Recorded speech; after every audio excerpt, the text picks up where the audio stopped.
La prueba de embarazo se deslizó de mis dedos temblorosos, chocando contra el lavabo del baño. Dos líneas rosadas. Mi corazón latía tan fuerte que podía sentirlo en la garganta y tuve que agarrarme del mostrador para no colapsar. 17 años, 3 meses antes de graduarme del bachillerato, y mi mundo entero se había hecho pedazos. A través de las paredes delgadas, podía escuchar a mis padres viendo su programa de noticias nocturno, completamente ajenos a que su hija perfecta, estudiante de honor, capitana del equipo de debate, con beca parcial para la Universidad Autónoma de Madrid, estaba parada en su baño de visitas con su futuro desmoronándose a su alrededor. No sé cuánto tiempo estuve allí, mirando esas líneas rosadas acusatorias, pero finalmente la voz aguda de mi madre atravesó mi pánico. Valentina, la cena se está enfriando. Mis piernas se movieron en piloto automático, llevándome al comedor donde mis padres estaban sentados, en sus lugares habituales. Papá a la cabecera de la mesa con su camisa planchada y corbata incluso en casa. Mamá frente a él con sus perlas y cabello perfectamente peinado. Habían construido sus vidas enteras alrededor de las apariencias, de ser la familia Herrera que todos en nuestro barrio de Salamanca admiraban. «Te ves pálida, cariño», dijo mamá, pero su preocupación se sintió más como crítica. Todo con ellos siempre lo hacía. Moví mi comida por el plato. El olor del cocido madrileño me revolvía el estómago. ¿Cómo podía decirles? ¿Cómo podía destruir todo por lo que habían trabajado? Pero mientras estaba allí sentada, viéndolos discutir sobre la recaudación de fondos del club de campo y el próximo ascenso de papá a socio principal, supe que no podía ocultar esto. No por mucho tiempo. Me tomó 3 días reunir el valor. 3 días de apenas comer, de evitar las llamadas de Sebastián, de estar despierta por las noches sintiendo el peso de este secreto aplastando mi pecho. Cuando finalmente me paré en su estudio esa noche de jueves, mis manos temblando mientras sostenía la prueba de embarazo que había escondido en el cajón de mi cómoda, vi sus caras transformarse de confusión a horror, a algo que nunca había visto antes. Pura rabia. «Estás mintiendo». La voz de mi madre salió como un susurro, pero cortó el aire como una navaja. La prueba de embarazo colgaba de sus dedos manicurados como si fuera algo infeccioso. «Esto es algún tipo de broma enferma, Valentina. Dime que estás mintiendo». La cara de papá se había puesto de un tono morado que nunca había visto antes. Se levantó tan rápido que su silla se volcó hacia atrás. El estruendo me hizo sobresaltar. «¿De quién es?» Las palabras explotaron de él. «¿Qué bastardo te hizo esto?» «Es de Sebastián», logré decir con voz ahogada. «Sebastián Mendoza, del...» «¿El chico Mendoza?» El grito de mamá podría haber roto cristales. «¿El hijo del senador?» Dios mío, ¿qué has hecho?» Se presionó la mano contra el pecho como si estuviera teniendo un ataque cardíaco. ¿Tienes idea de lo que esto significa? El ascenso de tu padre, nuestra posición en la comunidad, todo lo que hemos construido.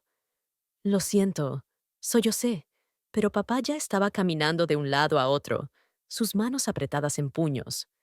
¿Lo sientes? ¿Lo sientes? Se giró hacia mí y nunca había visto tanto disgusto en sus ojos. Nos has destruido. 20 años construyendo nuestra reputación en esta ciudad, y lo has tirado todo por la borda para actuar como cualquier zorra. La palabra me golpeó como un golpe físico. Mamá ni siquiera me defendió. Solo se quedó allí sentada, lágrimas corriendo por su cara. Pero no eran lágrimas de simpatía, eran lágrimas de vergüenza. ¿Qué dirá la gente? Seguía repitiendo. ¿Qué pensarán todos? Por favor, supliqué. Necesito su ayuda. No sé qué hacer. Tengo miedo y... Vete. La voz de papá se había vuelto mortalmente silenciosa. Empaca tus cosas y vete de mi casa. Ricardo, tiene 17 años, protestó mamá débilmente, pero él la silenció con una mirada. Tomó una decisión de adulta. Puede vivir con las consecuencias de adulta. No la tendré bajo este techo, contaminando todo por lo que hemos trabajado. El apellido Herrera significa algo en esta ciudad, y no permitiré que lo arrastre por el lodo. Me quedé allí, congelada, incapaz de creer lo que estaba escuchando.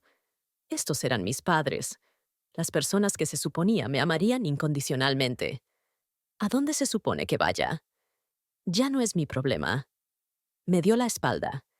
Tienes 1 hora para empacar. Si no te has ido para entonces, te haré sacar. Tiré ropa en mi mochila con manos temblorosas, mi visión borrosa por las lágrimas. Cada pocos segundos, miraba hacia la puerta de mi habitación, medio esperando que mis padres irrumpieran y me dijeran que no lo decían en serio. Pero la casa se mantuvo silenciosa, excepto por el tic-tac de mi despertador. 43 minutos restantes. Toda mi vida reducida a lo que podía cargar. La carta de aceptación de la Universidad Autónoma en mi escritorio se burlaba de mí mientras metía ropa interior y camisetas en la bolsa. Todo por lo que había trabajado. Perdido. Los 2.300 euros que había ahorrado de trabajos de tutoría fueron a mi cartera. Parecía tanto cuando ahorraba para libros universitarios. Ahora se sentía como nada. Agarré mi teléfono y scrolleé al número de Sebastián, mi pulgar flotando sobre el botón de llamada. Habíamos estado juntos por 8 meses. Había dicho que me amaba.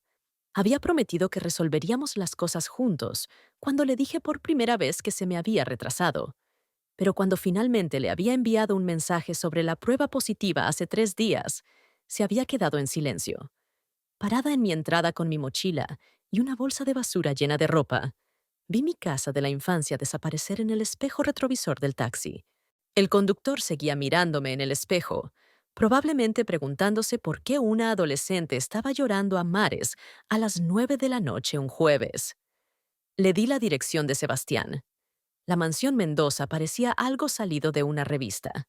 Columnas blancas, paisajismo perfecto, una fuente en el camino circular. El BMW de Sebastián estaba en su lugar habitual. Toqué el timbre con dedos temblorosos, y cuando abrió la puerta, su cara se puso blanca. «¿Valentina? ¿Qué haces aquí? No puedes simplemente...» «Mis padres me echaron», dije, mi voz quebrándose. «Necesito ayuda, Sebastián. Necesitamos resolver esto juntos». «¿Dijiste?» Baja la voz. Sisó, mirando detrás de él. «Mira, he estado pensando, y realmente solo hay una solución aquí. Pagaré para que te hagas cargo de esto. Mi padre conoce una clínica discreta en Barcelona. Nadie tiene que saberlo». ¿Hacerme cargo? Lo miré, sintiendo como si lo estuviera viendo por primera vez. Su cabello perfectamente peinado, su ropa de diseñador, sus ojos nerviosos que seguían dirigiéndose a las ventanas. ¿Quieres decir? No seas ingenua, Valentina. ¿Qué pensaste que iba a pasar? ¿Que jugaríamos a la casita? Voy a la Universidad Complutense en otoño. Se supone que tú vas a la Autónoma. Tenemos futuros. ¿Qué hay del futuro del bebé? Sacó su cartera y me empujó un fajo de billetes. Aquí tienes 5.000 euros. Eso debería cubrir todo y un hotel. Solo encárgate de eso, ¿vale? Y no me contactes de nuevo. La campaña de mi padre no puede tener escándalos. La puerta se cerró en mi cara antes de que pudiera responder. Me quedé allí en esa entrada perfectamente cuidada, sosteniendo su dinero, sintiéndome más sola de lo que me había sentido en mis 17 años. Pero mientras caminaba de regreso por ese largo camino, algo se endureció dentro de mí. Podían abandonarme, podían abandonarnos, pero yo no abandonaría a mi bebé. El cuarto de pensión olía a cigarrillos y moho, pero era todo lo que podía permitirme a 40 euros por noche. Me senté en la colcha manchada, contando mi dinero por 10ª vez. 7.300 euros parecían una fortuna cuando ahorraba para la universidad. Ahora me di cuenta de que apenas me durarían 2 meses si era cuidadosa. El bebé no nacería hasta dentro de 6 meses. Necesitaba un plan, y lo necesitaba rápido. La mañana siguiente, entré al bar Carmen todavía usando la ropa de ayer. El letrero de «Se busca ayuda» en la ventana se sintió como una cuerda salvavidas. La mujer detrás del mostrador me miró de arriba abajo, notando mis ojos hinchados y camisa arrugada. ¿Estás huyendo de algo, cariño? Preguntó, pero su voz era amable, no crítica. Corriendo hacia algo, dije, poniendo mi mano en mi vientre a un plano. Necesito este trabajo. Por favor. Carmen López resultó ser mi ángel guardián. Una viuda de 60 años que había criado 4 hijos sola. Me echó un vistazo y pareció entender todo. ¿Cuándo das a luz? Preguntó simplemente. En noviembre, susurré. ¿Puedes trabajar turnos dobles? Puedo trabajar lo que necesites. Me contrató en el momento. Turno matutino en el bar. 5 de la mañana a 2 de la tarde. El pago no era mucho, pero me dejaba comer una comida gratis por turno, y eso solo me ahorraría cientos. Pero necesitaba más. Esa tarde, conseguí un segundo trabajo en un supermercado, de 3 a 9 de la tarde, acomodando estantes. El gerente apenas me miró, solo me dio un delantal y me dijo que empezara inmediatamente. Para cuando tenía 4 meses y se me notaba, había añadido un tercer trabajo, limpiando oficinas por la noche de 10 de la noche a 2 de la madrugada. Mis pies se hinchaban tanto que tenía que cortar la parte trasera de mis zapatos para quitármelos. Dormía 3 horas en ese cuarto mugriento. Luego me arrastraba de vuelta al bar, donde Carmen me forzaba a sentarme 10 minutos y comer huevos revueltos antes del rush matutino. «Te vas a matar trabajando así», decía, viéndome hacer muecas cuando el bebé pateaba mientras cargaba una bandeja llena de platos. «No tengo opción», siempre respondía. Y no la tenía. Cada centavo iba a ahorrar para cuando no pudiera trabajar más, para suministros del bebé, para el depósito de un apartamento real. Veía mi cuerpo cambiar en el espejo agrietado de la pensión. No solo el vientre creciente, sino las ojeras, los tobillos hinchados, la forma en que mis manos temblaban de agotamiento. Algunas noches colapsaba en esa cama desigual y me preguntaba si mis padres alguna vez pensaban en mí, si se arrepentían de lo que habían hecho. Pero entonces sentía al bebé moverse y recordaba que ya no estaba sola. Las contracciones empezaron durante mi turno en el supermercado. 8 meses de embarazo. Y estaba reabasteciendo productos enlatados cuando la primera ola me golpeó como un tren de carga. Me agarré del estante, tratando de respirar, diciéndome que eran solo contracciones de Braxton Hicks. Pero cuando se me rompió la fuente justo allí en el pasillo 7, entre las judías verdes y el maíz, supe que la negación ya no era una opción. Carmen era la única persona a quien podía llamar.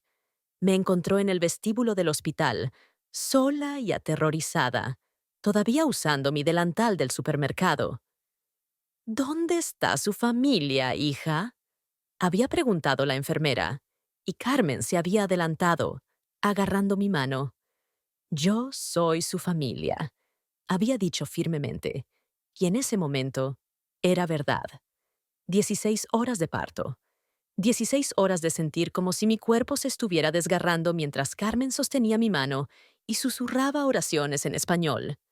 Cuando finalmente lo pusieron en mi pecho, este pequeño ser humano perfecto con una mata de cabello oscuro, sollocé tan fuerte que no podía respirar. «¿Cómo se llama?», preguntó la enfermera, y miré su cara. Realmente lo miré, y supe instantáneamente. «Mateo», susurré. «Mateo Ricardo Herrera». Le di el nombre de mi padre, aunque no podía explicar por qué. Tal vez alguna parte desesperada de mí todavía esperaba que quisieran conocer a su nieto. Carmen nos dejó mudarnos a su apartamento arriba del bar, cuando Mateo, Teo, tenía 2 semanas. «Ningún bebé debería vivir en una pensión», había dicho, negándose a aceptar un no como respuesta.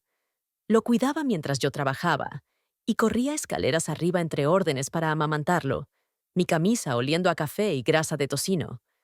Esos primeros meses se difuminaron. Noches interminables de llanto, cambios de pañal entre turnos, quedarme dormida de pie mientras lavaba platos. Pero Teo valía cada segundo de agotamiento. Era el bebé más hermoso que había visto, con estos ojos verdes llamativos que parecían ver a través de ti. Incluso de niño pequeño, había algo notable en él. Empezó a hablar a los 9 meses, oraciones completas a los 18 meses.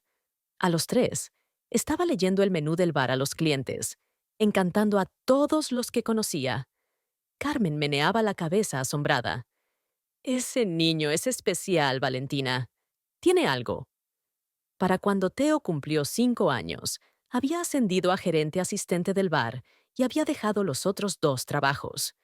Nos habíamos mudado a nuestro propio apartamento, pequeño pero limpio, con una habitación pequeña que Teo decoró con dibujos de cohetes y dinosaurios.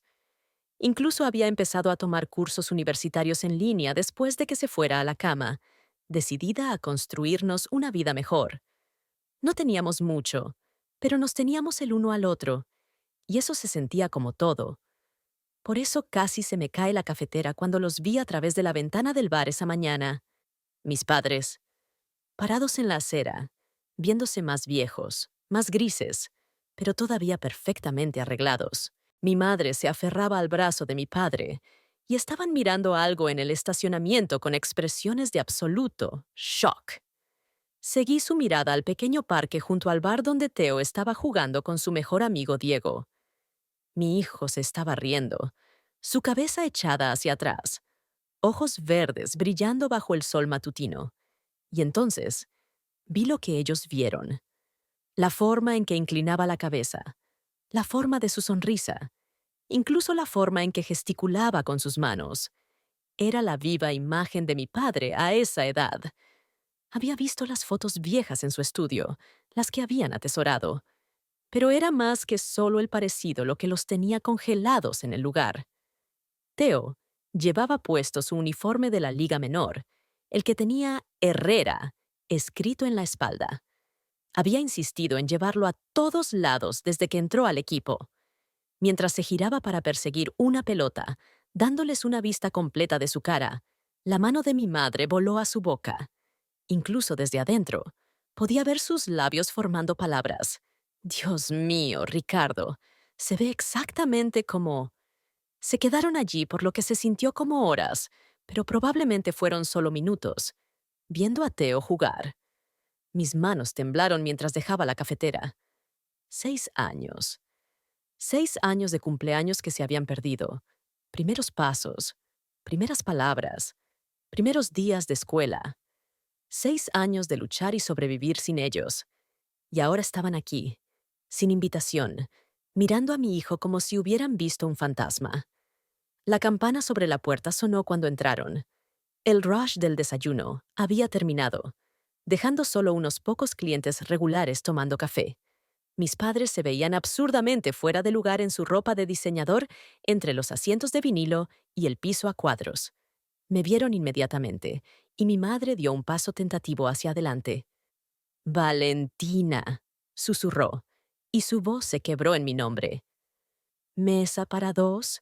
Pregunté fríamente, no confiando en mí misma para decir algo más.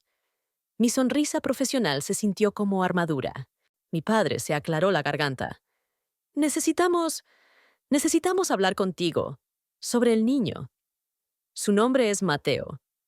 Las palabras salieron más cortantes de lo que pretendía. Y estoy trabajando. Por favor, dijo mi madre, y nunca la había escuchado suplicar antes. Solo 5 minutos. Hemos cometido un error terrible. Miré hacia la ventana donde Teo ahora estaba dibujando con tiza en la acera, Carmen vigilándolo desde la puerta. Parte de mí quería echarlos, darles una probada de su propia medicina, pero una parte más grande, la parte que odiaba, quería saber por qué estaban aquí. 5 minutos, dije, señalando un rincón. Y luego se van. Se sentaron incómodamente, las manos de mi madre temblando mientras alcanzaba una servilleta. «Es hermoso», dijo suavemente. «Se ve exactamente como el padre de papá». Terminé. «Lo sé. He visto las fotos». La mandíbula de mi padre se tensó. «¿Cómo conseguiste? ¿Dónde conseguiste fotos de mi padre?» «Las que tiraron cuando redecoraron el estudio. Las encontré en una venta de garaje hace 2 años. Los García las estaban vendiendo». Dejé que eso se hundiera. Es gracioso cómo las cosas que descartas tienen una forma de encontrar su camino de regreso. Mi madre se estremeció ante mis palabras, pero mi padre se inclinó hacia adelante, sus ojos desesperados de una forma que nunca había visto. Valentina, necesitamos decirte algo sobre por qué estamos aquí. Miró a mi madre, quien asintió temblorosamente. No podemos tener más hijos. Hemos estado intentando por 5 años. Casi me reí. Echaron a su hija adolescente embarazada. ¿Y ahora quieren otro bebé? ¡Qué ironía! No es solo eso, interrumpió mi madre, lágrimas corriendo por su cara perfectamente maquillada. El padre de Ricardo, tu abuelo, murió el mes pasado. Dejó todo a su próximo heredero varón con el apellido Herrera. Pensamos que sería... Se detuvo, incapaz de terminar. Pensaron que sería su hijo, dije sin expresión. El que nunca tuvieron. La cara de mi padre se desplomó. 28 millones de euros, Valentina. Toda la herencia, el negocio familiar. Todo. Todo va para Mateo. El número me golpeó como un golpe físico. 28 millones. Pensé en las noches que había contado centavos para comprar pañales, las veces que me había saltado comidas para que Teo pudiera comer, los zapatos sostenidos con cinta adhesiva porque unos nuevos no estaban en el presupuesto. ¿Y quieren qué? ¿Exactamente? Queremos estar en su vida, dijo mi madre rápidamente. Queremos arreglar las cosas. Podríamos ayudarte, proveer para él adecuadamente. ¿Adecuadamente? Me levanté tan rápido que la mesa se sacudió. Le he proveído adecuadamente. Cada día por 6 años, le he proveído. ¿Dónde estaban cuando tuvo neumonía a los 2 años y no podía pagar la cuenta del hospital? ¿Dónde estaban cuando trabajaba 3 empleos con pies hinchados y un vientre tan grande que apenas podía estar de pie? Cometimos un error, dijo mi padre, su voz quebrándose. Estábamos equivocados. Lo vemos ahora. No, dije, mi voz mortalmente silenciosa. Ven 28 millones de euros. Ven una forma de poner sus manos en el dinero del abuelo a través de mi hijo, el hijo que llamaron bastardo, el hijo que tiraron junto conmigo. La risa de Teo flotó a través de la ventana y los tres nos giramos a mirar. Le estaba mostrando a Diego un truco de cartas, su cara animada y brillante. Mi hermoso, brillante niño que nunca había conocido el rechazo, que había crecido rodeado de amor aunque viniera solo de mí y Carmen. No sabe que existen, dije, girándome de vuelta hacia ellos. Nunca le he hablado de ustedes. Por lo que él sabe, sus abuelos están muertos. Mi madre jadeó. Valentina, no puedes mantenerlo alejado de su herencia. Es su derecho de nacimiento. ¿Su derecho de nacimiento? Me reí amargamente. Su derecho de nacimiento era ser amado y querido. Renunciaron a eso la noche que me llamaron zorra y me echaron. No pueden volver a entrar de repente porque ahora él vale algo para ustedes. Sé razonable, empezó mi padre, pero lo interrumpí. Sus 5 minutos terminaron. Salgan de mi bar. Pero no se fueron. Mi padre se levantó lentamente, enderezando su corbata, un gesto que recordaba de la infancia que significaba que se estaba preparando para la batalla. Ya hemos hablado con nuestros abogados, Valentina. Tenemos derechos como abuelos, derechos de verlo, de ser parte de su vida. Renunciaron a esos derechos cuando nos echaron, dije, pero mi voz vaciló. Las batallas legales costaban dinero que no tenía. ¿Valentina? Carmen apareció a mi lado, habiendo detectado problemas. Echó un vistazo a mis padres y se posicionó protectoramente a mi lado. ¿Todo bien aquí? Estos son mis padres, dije, las palabras sabiendo amargas. Se estaban yendo. Los ojos de Carmen se endurecieron. Sabía todo. Cada noche que había llorado. Cada lucha. Cada pequeña victoria. Creo que ustedes deberían irse, dijo firmemente. Este es mi establecimiento y están molestando a mi personal. Mi madre se levantó. agarrando su bolso. Nos estamos quedando en el Hotel Majestic del centro, habitación 412. Por favor, Valentina, piensa en lo que es mejor para Mateo. Merece conocer a su familia, tener la vida que ese dinero podría proporcionar. Tiene una familia, intervino Carmen. Tiene una madre que trabajó hasta los huesos por él, que nunca se rindió. Tiene gente que lo ama por quien es, no por lo que vale.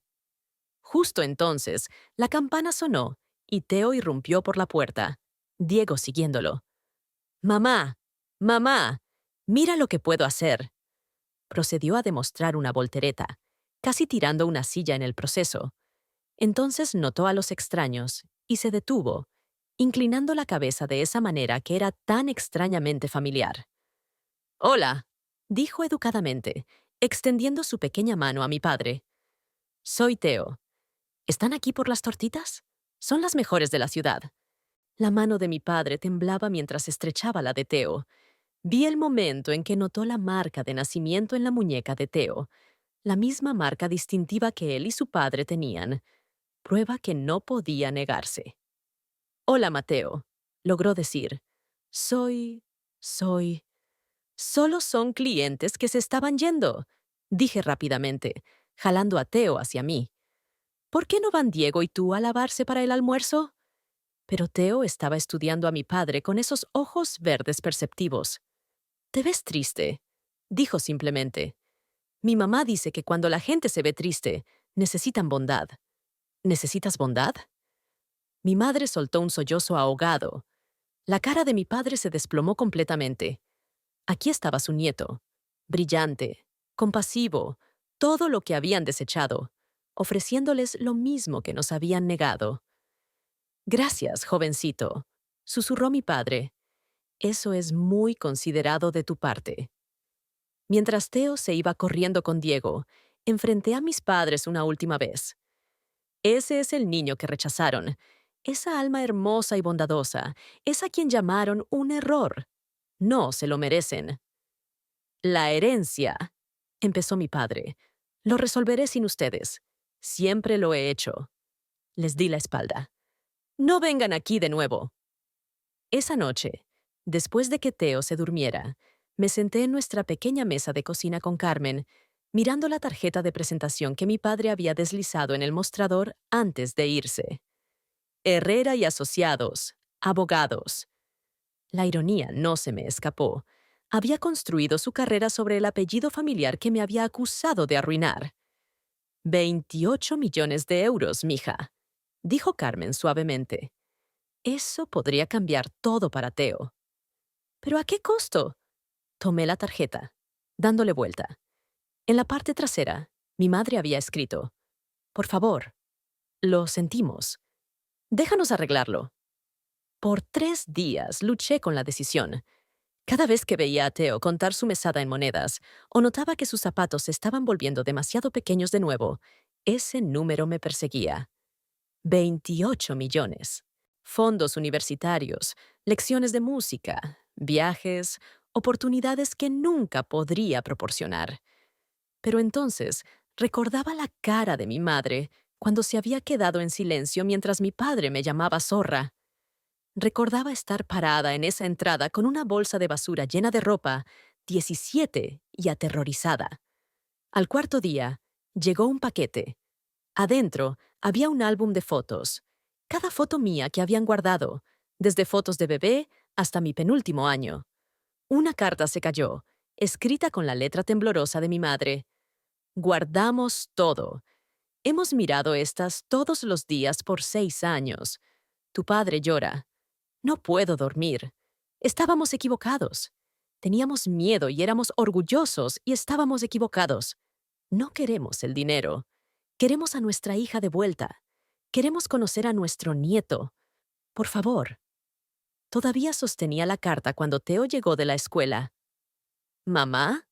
¿Por qué estás llorando?» Lo jalé a mi regazo. Este niño que había crecido demasiado para eso, pero todavía encajaba perfectamente en mis brazos. «Teo, ¿alguna vez te preguntas sobre tus abuelos? ¿Mis padres?» Se encogió de hombros. «A veces. Pero dijiste que se fueron al cielo antes de que yo naciera. Necesito decirte algo, cariño. No fui honesta sobre eso. Y entonces le conté, una versión apropiada para su edad, que mis padres y yo habíamos tenido una gran pelea cuando era joven, que habían estado muy heridos y enojados, pero ahora querían conocerlo. Teo escuchó con esos ojos verdes sabios. Cuando terminé, preguntó, ¿me aman? Creo que quieren hacerlo. ¿Tú los amas? La pregunta que había estado evitando. Ya no lo sé.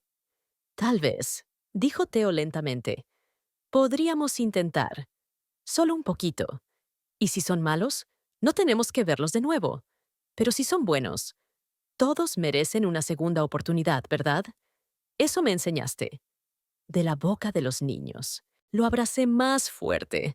Este niño que había heredado no solo la apariencia y fortuna de su bisabuelo, sino un corazón más grande que todos nosotros combinados. La mañana siguiente, llamé al hotel. Una reunión. Dije cuando mi padre contestó.